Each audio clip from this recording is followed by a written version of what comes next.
Alright, so here is how I determine where to punch my holes. This is the entire book. I use my graphing ruler and a pencil, and that's pretty much it. So these are just my measurements. You can follow them if you want to. This is what I prefer. So from the top, because I am going to trim about a 1/4 inch after I sew the signature, so I always give like that allowance because that's going to be taken off on both ends. And then from there, from that mark, I am going to measure 1/2 inch both sides. So I measure it differently if I'm doing just a regular kettle with linen tapes, or if I'm doing a kettle stitch, which I often don't use tapes with. So from there, I'm going to measure 1 inch and a 1/4, so 1.25. Mark it right there. And from here as well, 1 and a 1/4.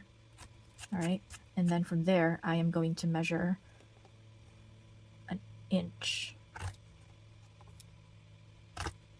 And that's it. For French link stitch, you have 1, 2, 3, 4, 5, 6. Can't really see it, huh?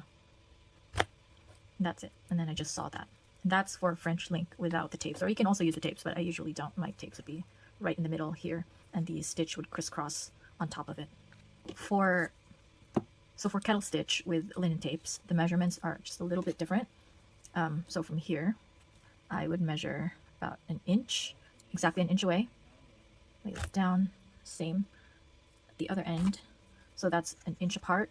And then I do 0.6 because this is exactly 1/2 inch thick, and I don't want it to be so tight on it, so I give it like one more notch away. So 0.6 or 0.55. I don't know. Just a little, give it a little leeway, you know. So that's how it's gonna look right there. There's a little bit of space flanking it, which is fine. And then do the same on the other end.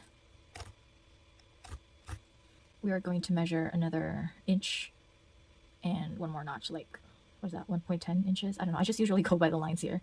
So that's what we're going to measure right there. Do it on the other side as well. And this is where the tape would go. See, it's all equal. So you have 3 tapes right here. So 1 inch, 1 inch, 0.6, 1.10, 0.6, 1.10, 1.6, 1 inch, 1 inch. And that's for kettle stitch.